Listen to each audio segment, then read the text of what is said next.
As far as American traditions go, watching the Macy's Thanksgiving Day Parade seems to be a pretty common one on everybody's list. And then once that's over, everybody differs. You can fight with your family whether to watch the dog show or to watch the Lions football game. But if we're talking about the parade, the Thanksgiving Day Parade has not always gone according to plan. So today I thought I would share with you how that parade actually came to be, and then all of the different ways it's gone wrong over the years. We even had a Thanksgiving death toll one year, and you would never guess how it happened. If you're ready to find out more, let's get into today's story.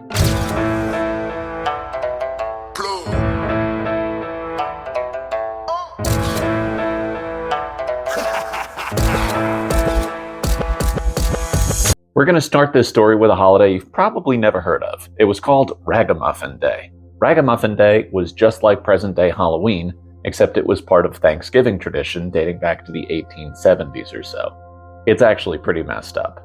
The day involved children going door to door asking for candy, pennies, apples, very similar to what they do while trick-or-treating on Halloween, except rather than be dressed as witches, ghosts, zombies, they dressed like homeless people. The children actually dressed in oversized rags pretending to be beggars, and they did this on Thanksgiving. Hashtag canceled, right?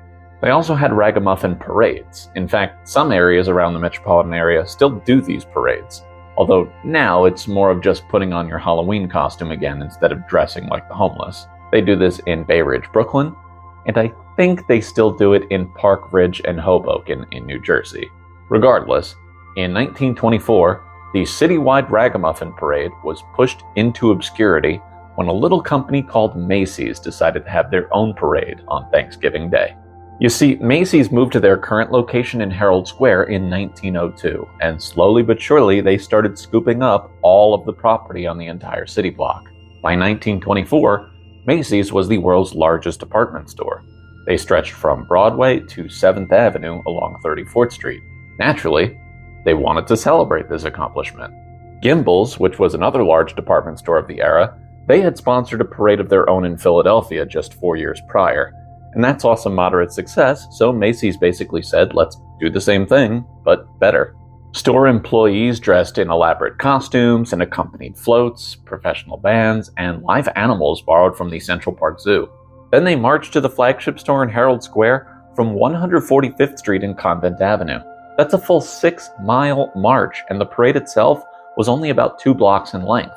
To give you an idea as to how much things have changed, the current route of the parade is from West 77th Street and Central Park West to Macy's, which is about 2.5 miles. But still, the parade was a huge hit, a ton of people came out for it. The numbers of people reported to be in attendance obviously fluctuated between sources, but the number history seems to accept the most is about 250,000 people at this parade. Now, even though this parade was held on Thanksgiving, they did not call the parade the Macy's Thanksgiving Day Parade. No, they actually called it the Big Christmas Parade. Stay with me here. Macy's is of course this gigantic store, and once Thanksgiving is over, stores are already thinking about Christmas, so they figured that having a parade lead people to the store would be like an invitation to begin their Christmas shopping. And to conclude the parade, the last float was Kris Kringle himself, Santa Claus. And they continued to call it the Christmas Parade until 1930, but that is when it officially became the Thanksgiving Day Parade. What floats were at the first parade, you ask? Well, they had guest stars like 3 Men in a Tub and Little Miss Muffet. They had costume characters like Humpty Dumpty. Obviously, they were targeting children, and it worked. It only took about a week before Macy's declared that this would become an annual event. And again, people returned to the city to watch it. But Macy's was looking to branch out to show more of the country what they were doing here in New York. And so in 1939, they tried an experimental broadcast with an NBC affiliate in the city. And once the parade started getting broadcast on television networks like CBS and NBC, the parade was shortened to accommodate television audiences. And once the parade was featured in the hit 1947 film Miracle on 34th Street, the parade became known nationwide. Now let's get on to the balloons. The very first balloon to make an appearance in the parade was quite the celebrity in 1927. It was Felix the Cat. Felix the Cat was a popular cartoon during the silent film era. Rather than be held up using air and helium, he was propped up with stilts. And the idea that Macy's had in place for the parade is once the balloons reached the end of the parade, they'd be released into the air. The balloons would have address labels sewed into them, And so if you were one of the lucky people to retrieve the balloon when it came back to Earth, and you sent that balloon back to Macy's, they would reward you with a $100 gift certificate to the store, which was quite the sizable chunk of change in 1927. However, this release into the air did not go according to plan to start out. In fact, Felix was released right into some of the very few remaining above-ground telephone wires and caught on fire. Whoops! However, the flames were very quickly extinguished before further damage could be done to nearby structures, and then they stopped releasing the balloons in 1932. Speaking of 1932, we had quite a bizarre moment at the end of that parade. 22-year-old aviation student Annette Gibson was flying a plane at 5,000 feet with her instructor. That's when a 60-foot Tomcat balloon had been released right up into her path. Onlookers watched as the plane struck the balloon in its neck, and it began to wrap itself around the wing of the plane. The cabin door flew open, and Annette nearly fell out of the plane, but luckily her foot got stuck on something inside the plane and she was able to get herself back in. Her instructor was able to get control of the plane and safely land it at Floyd Bennett Field in Brooklyn. Maybe this is why they stopped releasing balloons. But also, why are you doing flying lessons over a parade route? Now, obviously, if you're going to have a bunch of giant balloons floating over the city streets, one thing you would always want to cooperate would be the weather. Rainstorms, snowstorms, windy days, any of that could be possible, and of course that would make the parade a little more stressful. Although typically those usually result in smaller crowds coming to see the floats and what have you, but that doesn't mean that there haven't been a number of mishaps over the years due to weather. For example, in 1989, the Thanksgiving Day Parade experienced its second ever snowstorm, although by the looks of it, maybe more of a wintry mix kind of deal. But it was a strong enough storm to send Snoopy sailing into a lamppost where his beagle nose was punctured. So, Snoopy was removed from the parade. And this was supposed to mark the first appearance of Bugs Bunny in the parade, celebrating 50 years as a character. However, the snow caused the sandbags to slack, and he toppled over like a game of Jenga. The parade's director, Gene McFadden, tried to hold down the balloon to take it out of the parade, but instead was sent flying into the air. She was okay. Bugs met his end when he was stabbed by a tree and he began to deflate. And the TV broadcast decided to use some footage from his test flight to show the people at home what the balloon was supposed to look like. Probably not nearly as effective, but when things go wrong, you need to get a little creative. Kermit the Frog has had a little history at the parade too. He hit some trees in 1985, but endured the rest of the parade. He made it to the end. However, it happened again in 1991. Poked right in the face with some branches. And this was a heavy balloon too. Kermit's balloon is quite large. So in order to avoid further issues, Kermit was briefly retired after the 1991 parade. In 2002, he returned with what were described as tree-resistant materials. I don't know exactly what that means or how that works, but apparently it happened. 1997 was a brutal year for the parade. High winds impacted the flights of Pink Panther, Barney, and the Cat in the Hat. All of these two were very large balloons, 6 to 10 stories high. Both Barney and Pink Panther were swaying so dangerously that the police had to step in and stab the balloons to deflate them for safety purposes, which means that there were children out there who had to grow up having watched the NYPD stab their favorite TV characters and kill them. Nice, right? The Cat in the Hat was traveling along Central Park West, and around West 72nd Street, right in front of the Dakota building, there was this lamppost swinging over the street. It was one of those lampposts that kind of juts out over the street like it has an arm. The Cat in the Hat headbutted that lamppost, breaking the lamppost, and sent debris down to the sidewalk.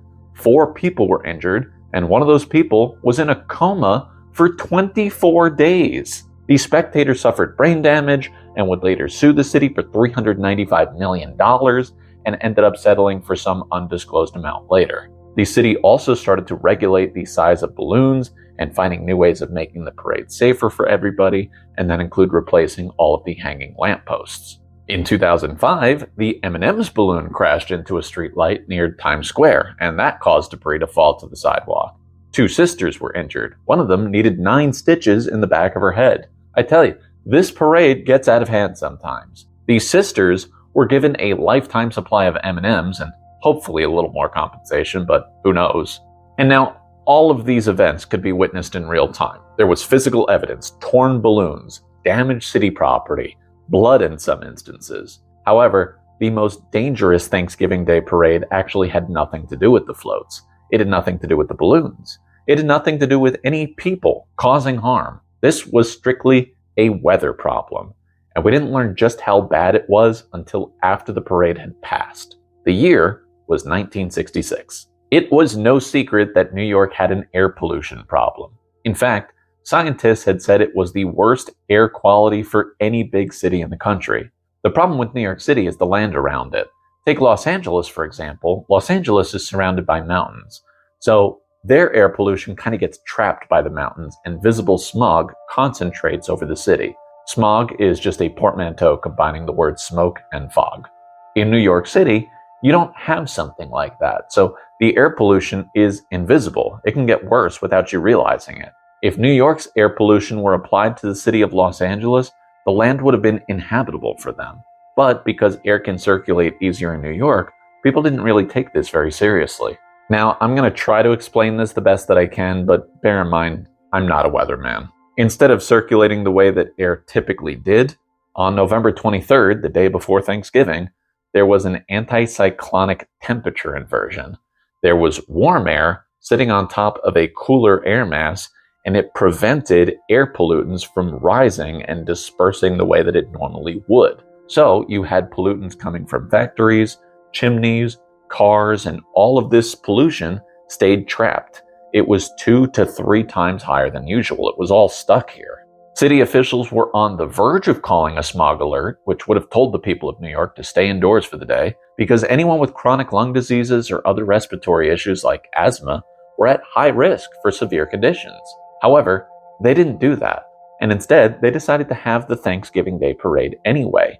1 million people came to the parade, and you had all of these newspapers and tabloids that would normally write all of these big stories about all of the new balloons and the people who came to see the show.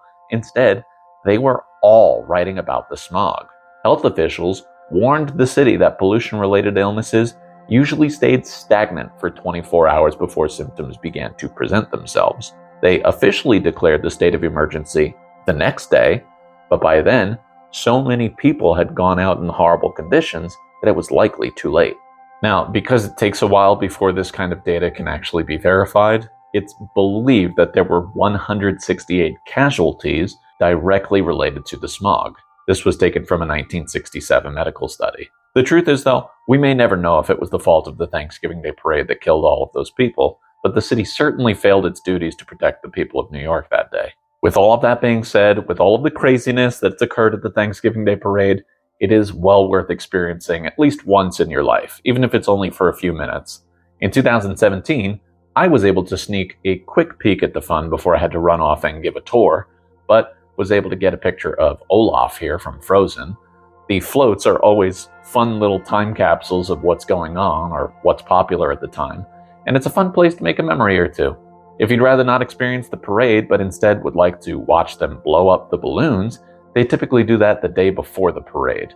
This year, they'll be doing that from noon until 6 p.m. on Wednesday the 22nd. By the time you see this video, it'll probably be too late to get out to that, but now you have the information moving forward if you want to go in future years. You start at West 72nd Street and Columbus Avenue, and then just follow everybody from there. Go on out and have a blast. So that's going to do it, folks. A little bit of a different video here, but figured I'd try to get this out before the holiday. If you are celebrating, let me please wish you a happy Thanksgiving. I am thankful for all of you subscribers out there and people who like to regularly post comments on my videos. I truly appreciate everything you've done to help the channel grow. I can't believe we're already over 4,000 subs, less than 8 months into the channel. Please continue to tell your friends and family about it.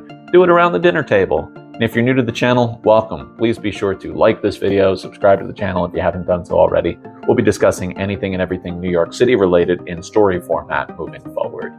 I will catch you all in the next video. Deuces, kids.